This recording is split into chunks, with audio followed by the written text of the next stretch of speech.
It'd be fun to talk about what Ethan and I were talking about earlier, which is, what is our hope as a tribe? Like, can a remnant from the younger generation do church better than we boomers did it? Because we didn't do it. The Ezekiel passage, can these bones live? Mm-hmm. Can the church, at least in America, can a remnant rise up and do what the former generation didn't do so well?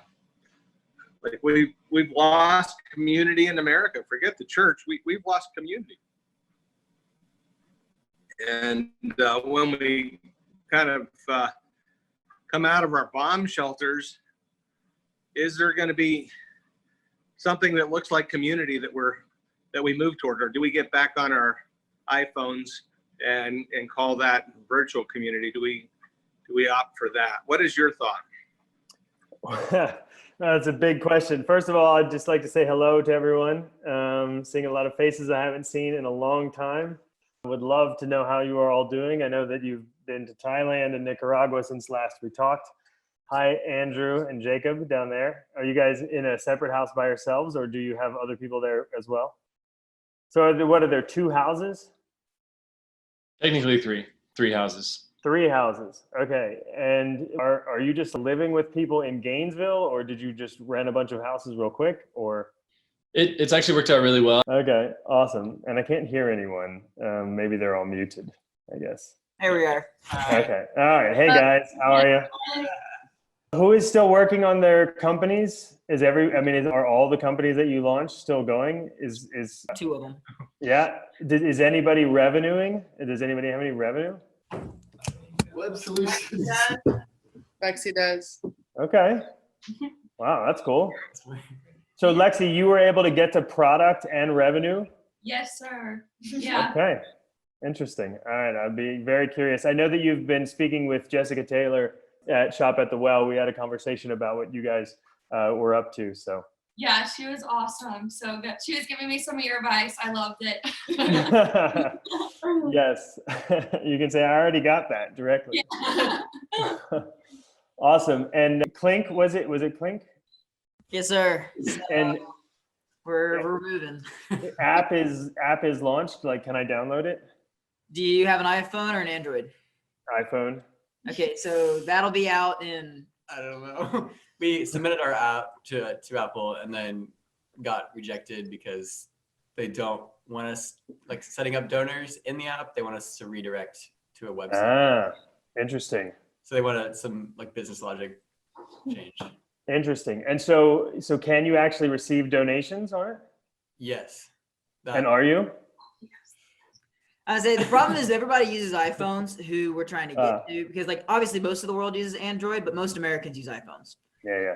And the thing is to be a donor, you also have to have an Android. Right now you can't, because the app goes both ways. So nobody both uses an Android and has all their donors use Android. Got it. Okay. Yeah. So we got to get approvals. Right. Okay. But we're talking to organizations like nonprofits and stuff. I talked to Children's Hope Chest yesterday. Yeah. Okay. To try to get some of their like more longer term missionaries. On. So. Yeah, everybody's missionaries are in a weird state of flux right now. So it's like, what are we raising money for? We're not sure if we're going back out. We don't know where we are. So it is a very challenging time in the world to be doing much business. So a little bit of update on us here. We are obviously in like crazy lockdown here in Spain, not allowed out of the house unless you are going to get groceries or go to the pharmacy. I sneak into the epi every day because my house is a madhouse with 7 kids under the age of 9. We have our 4, obviously, but then we have 3 people. Do any of you know Daniel and Bex Havercross? They were here for a little while. Did they do anything in your class in the fall? No, sir. They were here. We overlapped, but I don't think they did anything specific with us. So they came for specifically the month of March, but then got stuck here. So they cannot get out of here. There are no flights out of Spain to really anywhere. now, unless you want to like call the embassy and get on some sort of like C-130 plane or something, which hasn't really been necessary for us. Plus the last, some of those have been costing crazy amounts of money. So they're stuck here at our place. And so the kids are crazy. So I sneak into the Epi in the morning, and then I leave the Epi and go to Orosky to get a bag of groceries to walk past the police and show them my groceries so that they will not arrest me or find me. The lockdown here is very, very serious. We have been in this state for almost 4 weeks, and it started on March the 15th, I guess. And yesterday we may have crossed. It appears we've crossed the peak. There was about 1,000 deaths a day for a little while, and now that has dropped down to about 750. So there's really no end in sight for us, though, because every time we get to the end of the 2-week, quarantine, they add 2 more weeks on. So right now we're supposed to be in here until April the 26th, but no one has been able to present a plan that makes any sense on how people are going to get out of this. So we will see. Diamondback, my company in Pennsylvania, is closed down as well. They have been shut down for multiple weeks. That has been a bit of a nightmare, although everybody, we've been able to get everybody paid, and we are dealing with the stimulus package to access funds and try to figure out how to pay people without making revenue. And so there's only so long that you can, not make revenue. The stimulus package is designed to help people kind of get through this season, and it at least helps you pay your employees and pay some rent. Have you guys had any other business leaders come and just talk to you about like how they're handling this present crisis? It's a crazy time to be thinking about starting a business, but fortunately you have not already started your businesses to massive extents, and you don't have like giant payrolls. But yes, we talk every morning with Marty Schaafstal. He's up in Harrisburg. I know him. So. How is the wine business? I feel like the wine business is doing really well. Well, they had to move to delivery, so now they're buying vans and they're delivering wine all the time. Wow. So. Yeah, because in Pennsylvania they shut down manufacturing because that's not an essential service, but they kept the bigger distributors open for sure, because that is an essential service. So, what really sucks about the present way that this is being rolled out is that it's not being rolled out federally. So most of my competition lives in states that are able to still make product. And so it's been horrible, because not only are we can't make the orders that we're getting. Customers that need product, something to function on their truck in a short amount of time, are now going to competitors. Because over in Ohio, you can make product, but in Pennsylvania, you cannot. So it's really, really a frustrating landscape for business. Businesses do not like uncertainty, and we have a lot of uncertainty. Still, the stock market seems to have been like, whoever's running the stock market is not Marty Schaafstal, because they are seeing nothing but like roses and sunshine on the horizon. I have no idea how, but the market seems to have stabilized and going up. So the question that Seth asked me had nothing to do with business or the collapse of the local economy or your businesses. It had to do with the church in America. And I guess I'd really like to just get your opinions on, what, if anything, does this crisis change for your generation? Like, does it change anything at all? Or, is everybody just waiting to go back to normal?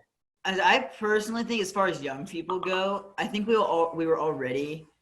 They're talking about how the church was collapsing, like the institutional church. But I think that a church, just like from what I was sort of, I guess, seeing, was like more like a church that wasn't institutional, but one that was based in people who they didn't want a mass-produced relationship. They wanted an actual community. And I think churches like that were being created, and that. Obviously not at the rate that the institutional church was being, I guess, destroyed by young people. But I think this could very well be a catalyst in terms of, like, people are just realizing that I think they could very well realize the value of real human interaction and actual community, especially too, as we're the most anxious stress generation ever. So having an actual community to lean on, I think, and this is going to, like I said, catalyze that, is going to be very important for people in our generation, at least, I think. So I don't think we'll go back to 100% normal immediately. Yeah, I mean, have you guys connected with some of your friends? Well, I guess I have a question. How many of you actually, went to an institutional church yourselves, or found that was like where you were going? Well, I see one. So when I say an institutional church, I mean a traditional church, Sunday morning, it looks like most of you did. And so you would not be part of the people dismantling the local church, I suppose. But certainly the statistics of your generation are such that very, very, many young people were leaving a Sunday service type building centered church. The interesting thing about this present situation is that like all of those churches have now gone online. And so it's sort of like we're watching the worship band play, and we're watching everybody's pastor has now become a televangelist. I guess the question that many of us are asking is what does normal look like on the other side of this? Yeah. Are we going to get back to just kind of like life as it was? You guys in particular have encountered a different level of community because you are living with one another. And maybe you found that is been helpful in this time, or yes, no? Oh yeah. Yeah. Sure. I mean, you have friends that are isolated by themselves that you're chatting with? Yeah. Yeah. How are they doing it? They're just sort of like in their house trying to Skype with people, getting bored. Yeah. I feel like now is kind of the breaking point. And like you were saying, like we're really blessed to have a community, but I think people are kind of stir crazy. So I see the church going in two different ways. Maybe people that weren't actually following Jesus will drop up, but the ones who, I think there's going to be people that take their faith more seriously, and we'll see a rise in radical Christians, I guess you could call it. So I see no more lukewarm Christians. Like if you don't want to be there, you won't be there. But then I do see a rise in people craving human interaction and everything Jesus is, like to rise from that. Yeah. Do you see any of your friends or people sort of rethinking their life? Yeah. Yeah, I mean, I've seen just a lot of posts and a lot of people who are losing their jobs. It's an insane season in that we have sort of a massive transition that's sort of been forced upon thousands and millions of people, where if they didn't want to make a change because they were scared, now that change has been thrust upon them. And some people will obviously get their jobs back, but a lot of people will not. A lot of people will, this will be a forced total transition. Yeah. Hi, Ethan. I have a question. Hey, how are you, Mary? Good. So I know at least being in a lot of people in the World Race, Global U, Adventures community, we're very quick to have hope and revival for a lot of the churches, a lot of the Christian community in America during this time. Do you think that a lot of other churches or other people in the world are taking that approach? Because I don't know about anyone else. I just feel like we're kind of in a little bit of a bubble, even though we're in America, because we're still in quarantine and all these things. So I'm just curious what the temperature read is on the rest of the world. Yeah, I would say that as far as outside of the US, I can't speak too much to it. I'm not certainly hearing anything here in Spain that's like, oh, revival is coming. Within anybody who's in sort of any sort of charismatic circle in America, revival is sort of always coming. And so, to the extent that they can get, if there's any sort of global or significant event that can be latched onto that revival is coming, they will do that. And there's a strong sense that is the case again with this time. I think this one is slightly different in that we do believe, and I would say that for all of the people that I know, there is a strong sense that that God is going to bring an amazing good out of this. and that people are going to, begin to evaluate what's important in life and what they actually want out of their life. And I think it's going to change their perspective on, well, I think really it depends on how long this goes. From what I believe, I think it's going to go on for a pretty decent amount of time, and it's going to pretty drastically change people's lives. If it were to stop tomorrow and everything go back to normal, I think people would probably just sort of pick up where they left off. But yeah, I do think that in the Western church there is a strong sense that something is wrong, and that this will give us the opportunity possibly to choose a different way, as a society. As far as the rest of the world goes, I've not heard that, even the guy, I was just on the phone with Brant and the guys in India, and they do sense the opportunity to show love, in many ways, and the opportunity to take care of needs, which I think, honestly, that's, if you want to know why revival births out of crisis, revival births out of crisis, at least from my perspective and from the church history that I've been reading, in that people who may not have in the past been able to receive love or to experience kindness or the mercy of others or the love of God coming toward them, now all of a sudden can experience it, and they're seeking it. They're seeking hope. They're seeking something, and they turn to the Father and they actually receive it. In many ways, it's the way that the Christians, like if you look at the way that the church exploded in Rome, it exploded during plagues. And because during plagues, the Christians would go out and care for the sick, and they would put themselves in harm's way to take care of the dead bodies. And they would just be insanely bold with the way that they would carry on their life despite the chance of dying.